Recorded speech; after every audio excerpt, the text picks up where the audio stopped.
നല്ല അടിപൊളി മട്ടൺ ബിരിയാണിയുടെ റെസിപ്പി പറഞ്ഞു തരട്ടെ. നമുക്കിന്ന് കുറച്ച് ഫ്രഷ് മട്ടൺ കിട്ടിയായിരുന്നു.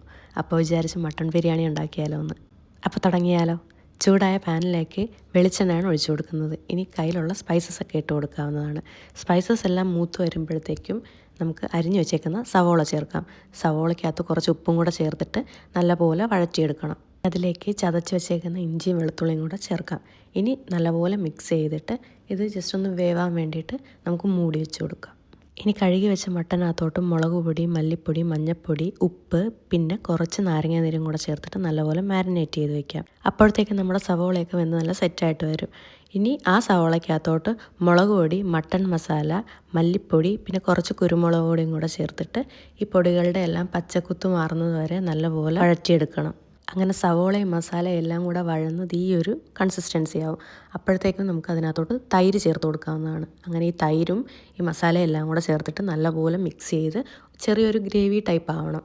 അപ്പോഴത്തേക്കും നമുക്ക് നേരത്തെ നമ്മൾ മാരിനേറ്റ് ചെയ്ത് വെച്ച മട്ടൺ ചേർക്കാവുന്നതാണ്. മട്ടണും ചേർത്തതിന് ശേഷം ഈ ഗ്രേവിയും മട്ടണും കൂടെ നല്ലപോലെ മിക്സ് ചെയ്യണം. മട്ടണും ഗ്രേവിയും നല്ലപോലെ മിക്സ് ആക്കിയതിന് ശേഷം മട്ടൺ വേവാൻ വേണ്ടിയിട്ടുള്ള ആവശ്യത്തിനുള്ള വെള്ളവും കൂടെ നമുക്ക് ഇതിനകത്തോട്ട് ഒഴിച്ചു കൊടുക്കാം. ഇവിടെ മട്ടൺ ഞാൻ നല്ല സ്ലോ കുക്ക് ചെയ്തിട്ടാണ് റെഡിയാക്കി എടുക്കുന്നത്. അപ്പോൾ ഏകദേശം എനിക്ക് 1 മണിക്കൂറിന് മേളിൽ ടൈം എടുത്തു മട്ടൺ നല്ലപോലെ കുക്കായി കിട്ടാനായിട്ട്. അപ്പോൾ ഇനി നമുക്ക് ബിരിയാണി ഉണ്ടാക്കാനായിട്ടുള്ള അടുത്ത സ്റ്റെപ്പിലേക്ക് പോവാം.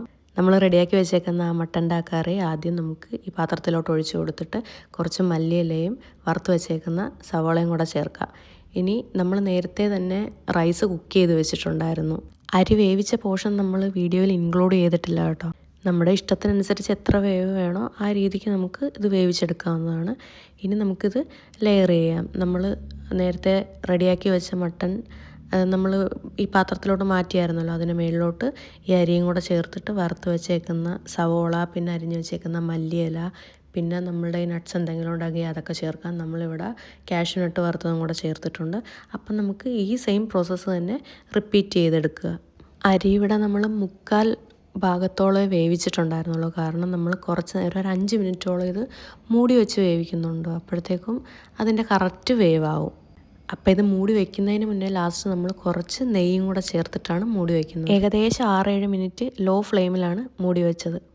കുറച്ച് കഴിഞ്ഞപ്പോഴത്തേക്കും ആ മൂടി അങ്ങ് മാറ്റിയപ്പോഴത്തേക്കും നല്ല അടിപൊളി സ്മെല്ലായിരുന്നേ. നല്ല ടേസ്റ്റി ആയിട്ടുള്ള ബിരിയാണി ആയിരുന്നു. പ്രത്യേകിച്ച് മട്ടൺ നല്ല സ്ലോ കുക്ക് ചെയ്തെടുത്തുകൊണ്ട് അതിൻ്റെ ആ ടേസ്റ്റ് പറയാതിരിക്കാൻ പറ്റത്തില്ല, അത്രയ്ക്ക് അടിപൊളിയായിരുന്നു. അപ്പം റെസിപ്പി ഇഷ്ടമായ എല്ലാവരും അതൊന്ന് ട്രൈ ചെയ്ത് നോക്കണം.